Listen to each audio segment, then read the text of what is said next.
បាទជំរាបសួរបងប្អូនបាទមកទៀតហើយបាទជាមួយនឹងសំឡេងមន់បាទអូខេថ្ងៃនេះគឺមកជួបតាមការសន្យាពីមុនខ្ញុំមកបេះផ្កាតាគៀតនេះយកទៅស្លម្ជូរបាទបងប្អូនណាមើលពណ៌បងប្អូនអើយភីងហ្មងបាទតែថ្ងៃនេះខ្ញុំនឹងធ្វើមុខម្ហូបថ្មីបាទគឺខ្ញុំយកទៅឆាបងប្អូនណាឆាហើយនឹងហុំលក់បាទឥឡូវយើងក៏ចូលរួមទស្សនាទាំងអស់គ្នាបងប្អូនបាទអូខេចាប់ផ្ដើមពីត្រង់នេះគឺយើងចាប់ផ្ដើមបេះវាបងប្អូនបាទអធិស្ឋានផងមកពេលខ្លះក៏ច្បាស់ពេលខ្លះក៏មិនច្បាស់មកថតដៃមកចង្ហៀងបាទបងប្អូនមើលណែអូយផ្កាច្រើនណាស់បងប្អូនអើយ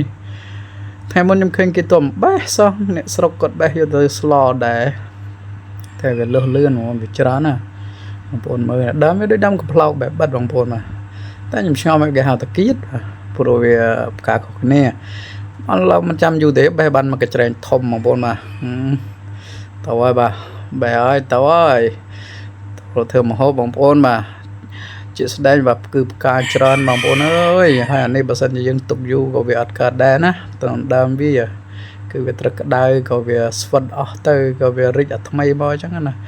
គឺអាកំពុំនេះគឺឆ្ងាញ់បងប្អូនបាទហ្នឹងហើយបាទមកច្រែងធំហ្មងបងប្អូនឥឡូវយើងយកវាទៅសម្អាតសិន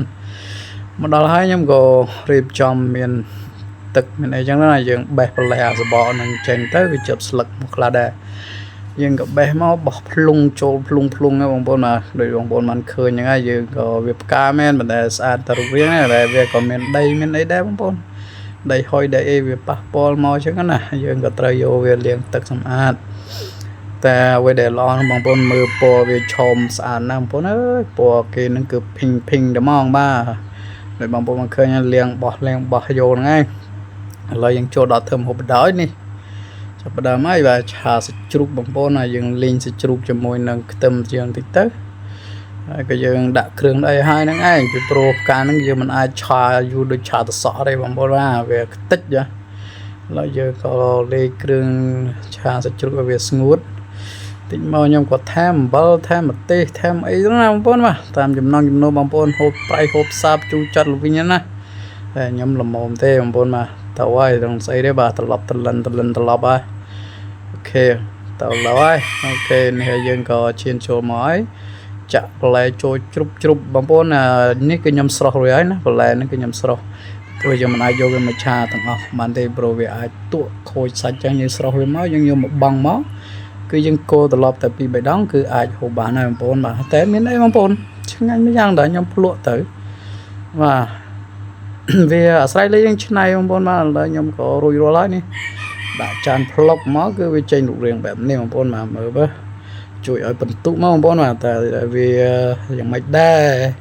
អញ្ចឹងអានេះគឺយើងឆាសាច់ជ្រូកផ្កាតាគៀតណាបងប្អូនណាបញ្ជាក់មិនឆាតាគៀតសាច់ក្ងោកទេបងប្អូនបាទហើយក៏យើងក៏មានមួយមុខទៀតដែរបងប្អូនបាទគឺខ្ញុំឆាសៀងសាច់ជ្រូកដូចគ្នាលេប្រហុក